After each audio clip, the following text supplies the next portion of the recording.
And then he peered closely at me and he said, Paul Chowder?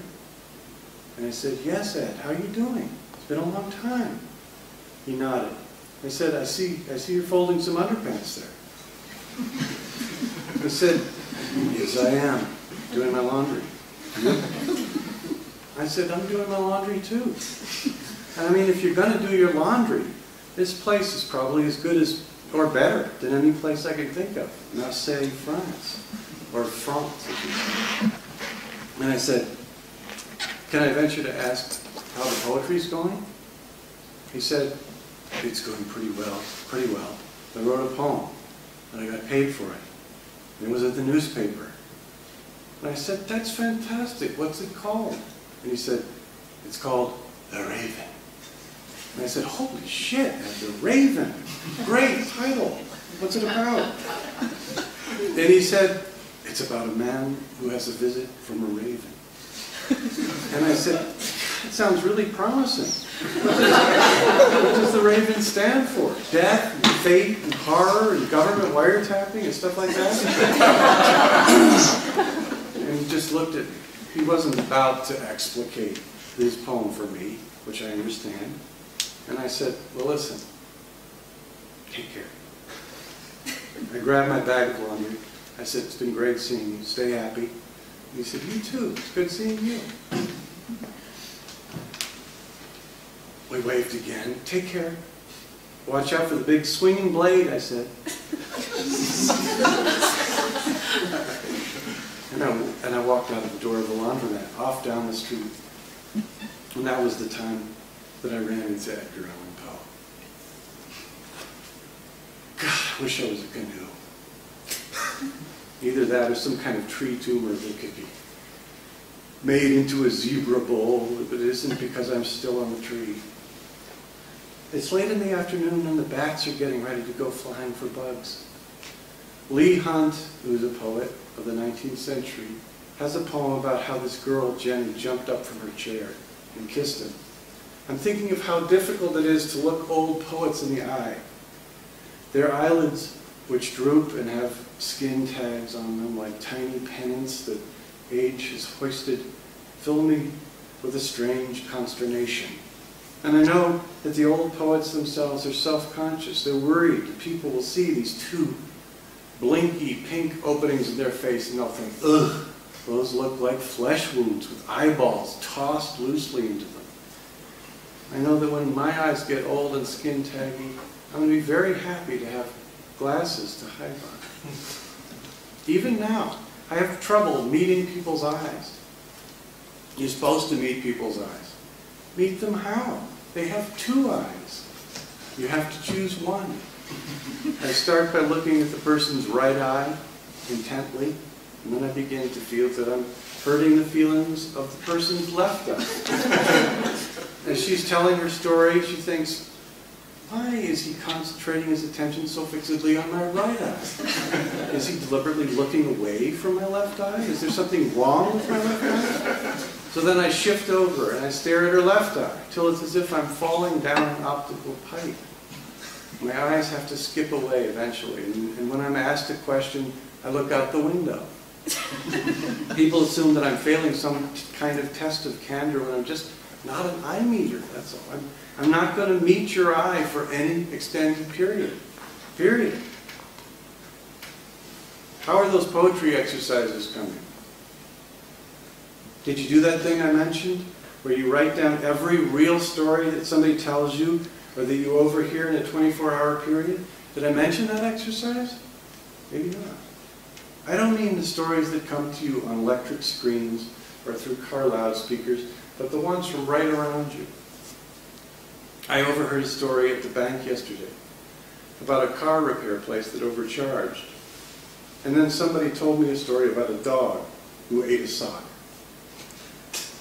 The vet couldn't shift it, so he removed the sock surgically, and now the dog is doing well. And there were other stories too. If you listen to them, the stories and the fragments of stories you hear can sometimes slide right into your poem and twirl around in it, and then later you cut out the story, and the poem has a mysterious feeling of charged emptiness like the dog after the operation. I'm not going to get all maudlin about why Roz moved on. Roz is his girlfriend. She moved on, period. I know why. It's because I didn't write the introduction to my anthology.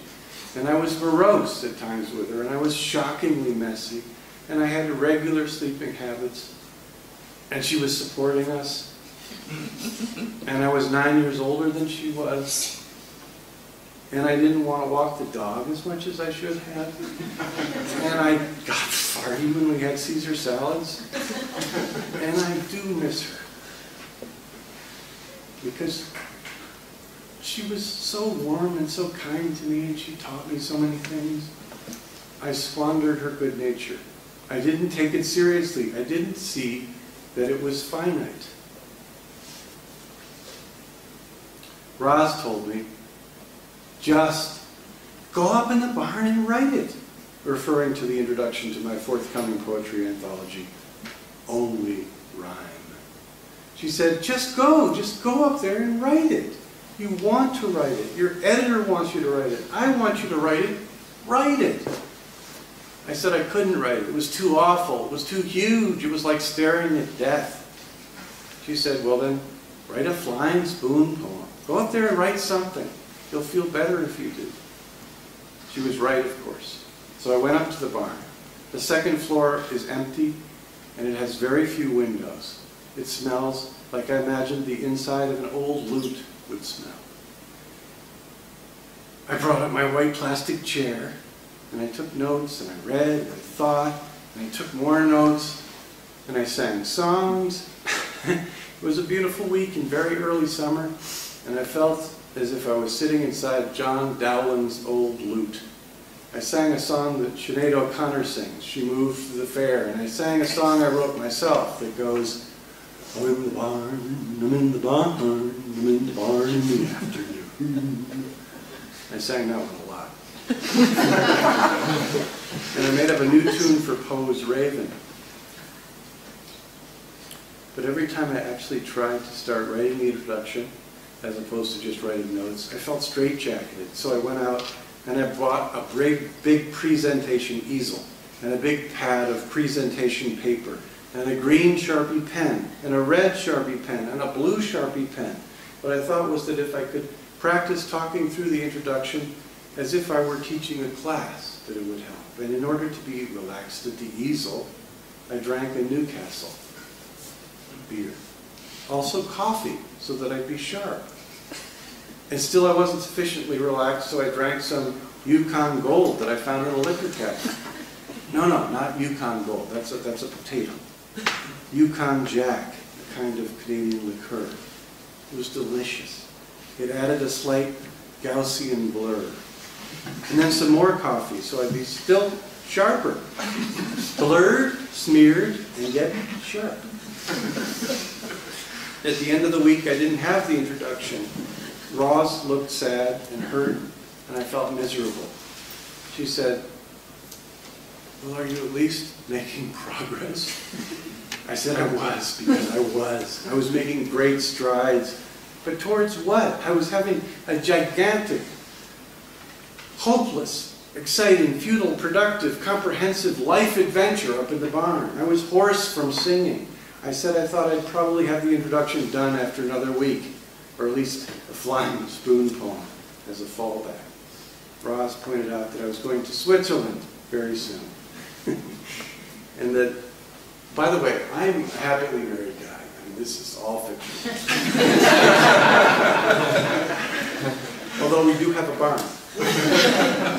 And that was really the drop-dead deadline. Get the introduction done before Switzerland. And I agreed. It certainly was the drop-dead deadline. I went to a used bookstore and I bought another anthology of Elizabethan verse, my fifth, and also the W.H. Auden Chester Coleman edition of Elizabethan songs with a cover drawn by Edward Gorey. I was pleased to have that. It includes actual musical settings.